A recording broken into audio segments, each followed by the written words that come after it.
when I die, I'm sure that my synagogue's burial society will honor my wish to be buried alongside my partner.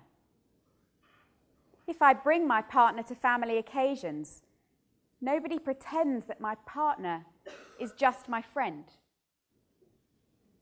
People don't ask me what my genitals look like or what medical procedures I may have had done.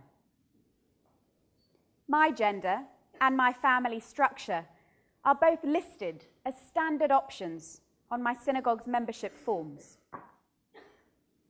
Nobody's ever said to me that loving the person I love means I should seek therapy.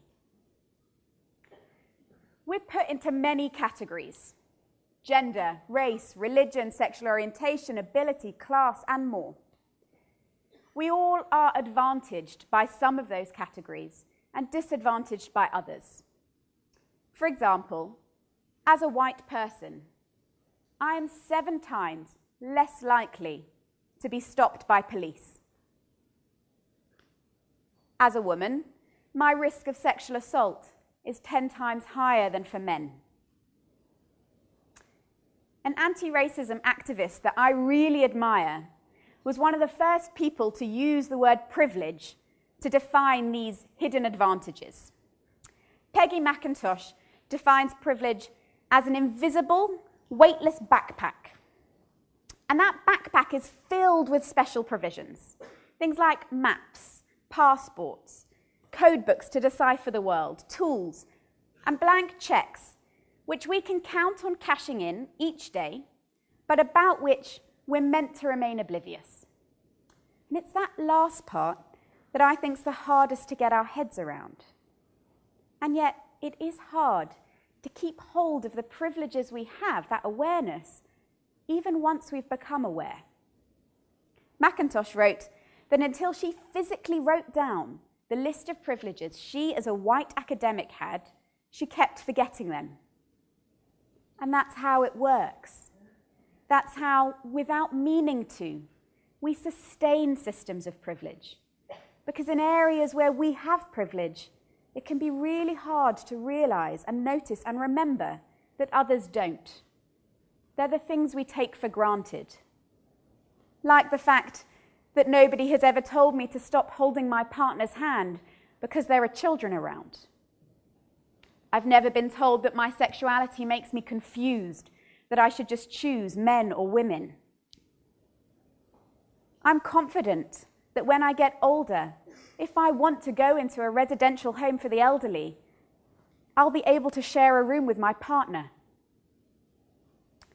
People don't regularly ask me when I first knew that I was a woman. To be honest, I'm never asked. And usually, most people make the correct assumptions about my gender and my sexuality. I don't have to come out in each new setting.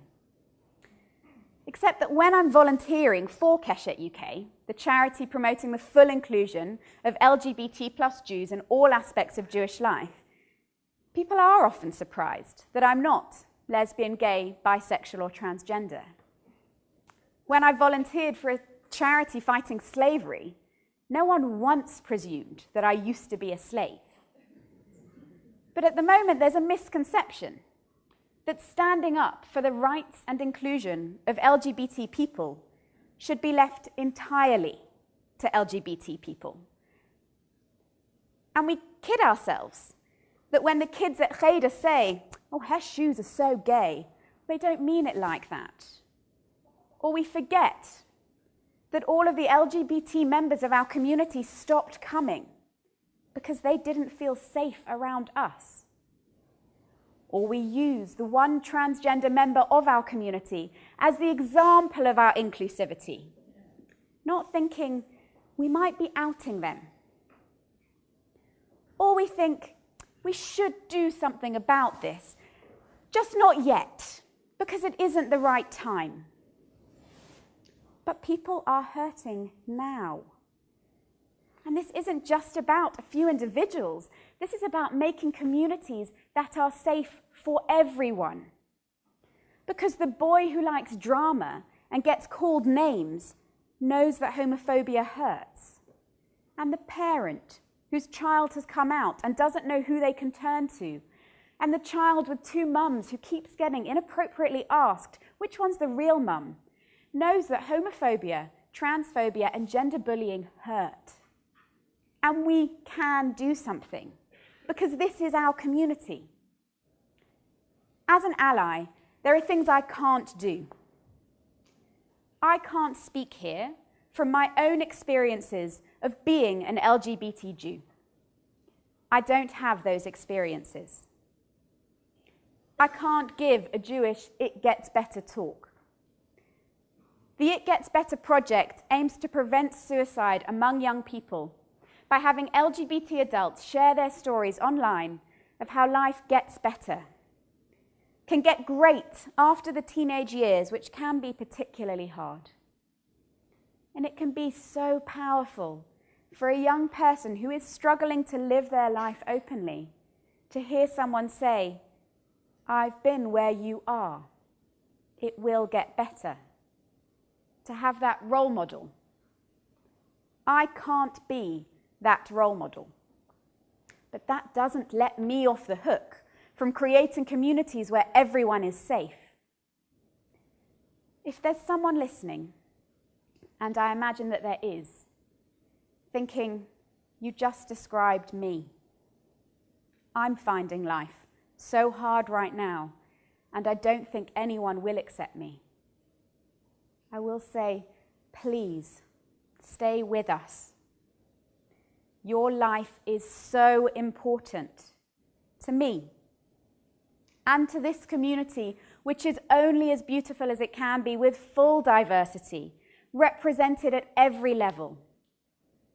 And so if anything I've said or am about to say is distressing or painful, I'm flashing up the numbers of the Samaritans, a 24-hour phone support service, and Raphael, the Jewish counselling service.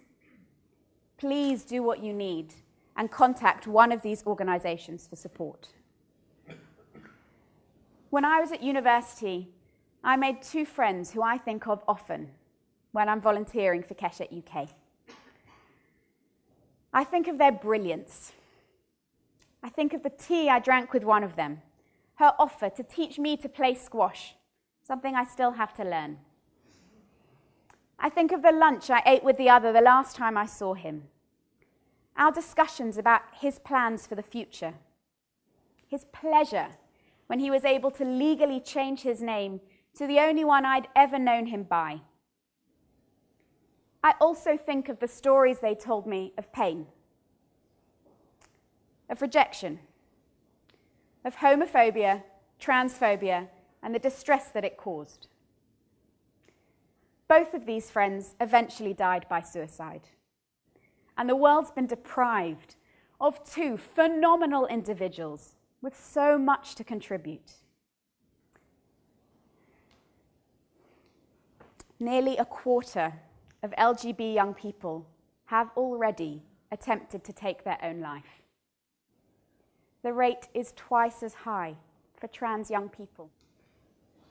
More than half of LGBT young people self-harm. It's too much. It's more than I can bear. It's urgent. These statistics are us.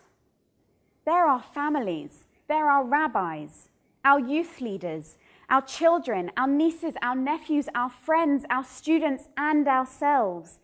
And we can do something because this is our community.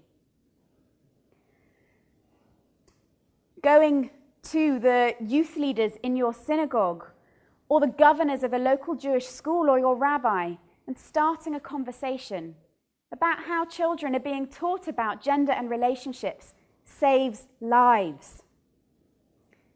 I recognize that not every person and not every community is going to feel ready to reach a fully inclusive place right now. And so I encourage you to start with this. This is Keshet UK's Inclusion Rainbow. See where you are. See where your family is, your school, youth movement, synagogue, Jewish organization, your Jewish communities. Think of one of those communities and how you can use the privilege that you have to move it into the next stage.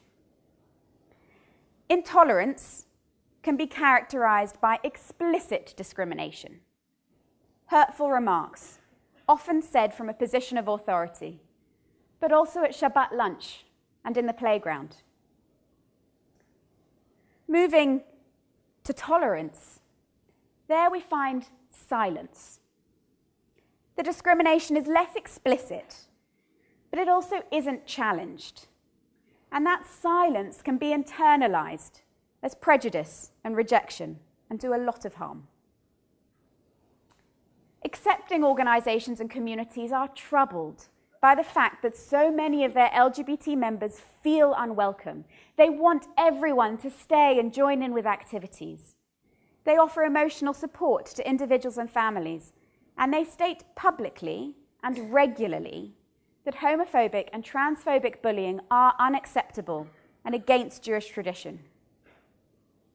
The next step is actively welcoming everyone. There is public support for the rights of LGBT people. Institutional values and behaviors are truly examined. The leadership is trained in diversity. When welcoming communities get their attempts at inclusion wrong, and they will, we all will, they apologize, recognizing that intention and impact are not the same thing. Finally, celebration. Diversity is seen as a value in itself. Life events are celebrated. Pride Shabbat is in the calendar. Children are asked about their parents and carers, not their mum and dad. And the community has found a way to read and teach Jewish sources so that every person is accorded full and equal dignity.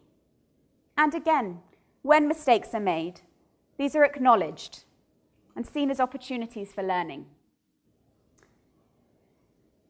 It can be easy to forget our privilege, forget our invisible backpacks, forget that not everyone can feel pride within our Jewish community.